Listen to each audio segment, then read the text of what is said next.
Hey guys, Luke Halliday here from Snap 30 with another weekly WandaVision episode review. So let's just jump straight into it, shall we?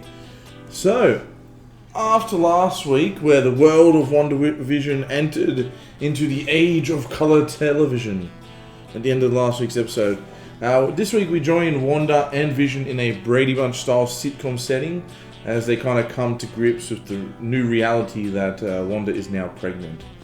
And it's progressing kind of remarkably fast. Anyways, the episode continues the general plot of Wanda and Vision trying to keep their super secret superpowers or whatever secret from the other inhabitants of Westview. But the reality in which they live has well and truly begun to crumble. The surprise being that Wanda is seemingly aware of this false reality she's living in and able to manipulate it, like reverse it and stuff like that, should it venture too far from her ideal fantasy life.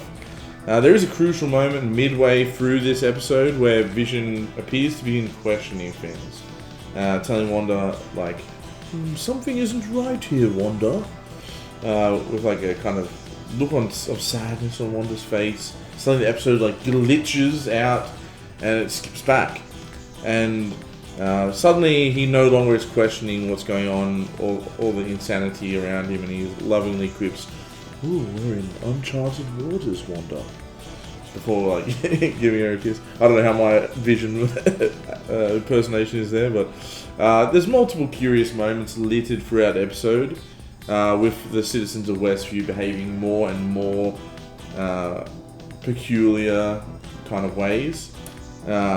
Wanda's neighbor Agnes makes like repeated mention of this husband Ralph, and there's like continued implications that this like thus far yet unseen character could possibly be Mephisto.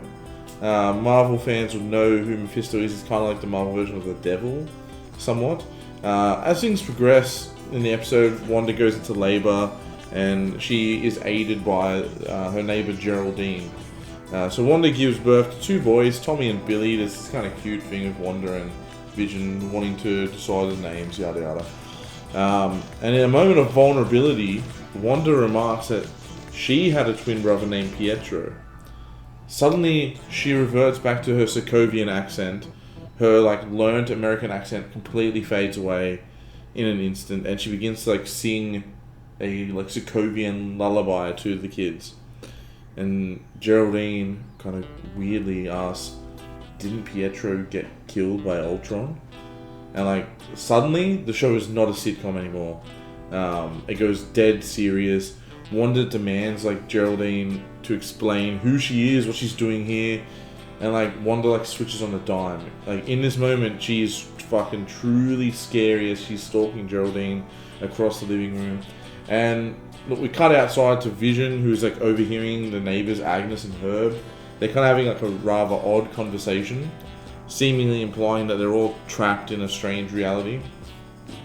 And Vision rushes back inside after kind of overhearing this, and he finds Wanda is like alone with the children.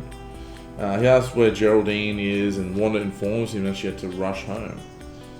Screen suddenly switches from the like 4x3 old school frame to like modern cinema framing with the black bars top and below, which is really cool transition.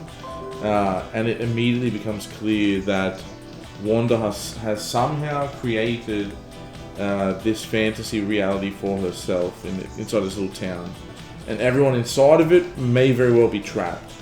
How did Wanda achieve this? Is she fully aware of the situation?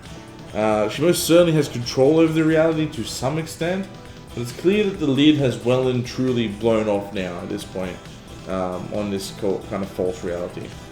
Overall, I thought this was the best episode of WandaVision yet, as it provided both the classic sitcom format that I've enjoyed so far in the first two episodes, while pulling back some layers on the deeper mystery at hand here. My current ongoing theory is that Wanda made some kind of deal with Mephisto, but as is often the case in Marvel Comics, those deals with the devil often have significant prices to be paid.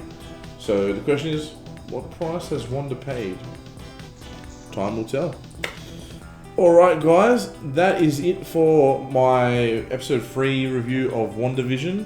Let me know in the comments below what you guys thought of this episode. What do you think is going on with Wanda and Vision? How did this all happen, I guess? Let me know what you guys think below. Till next week, have a good one guys.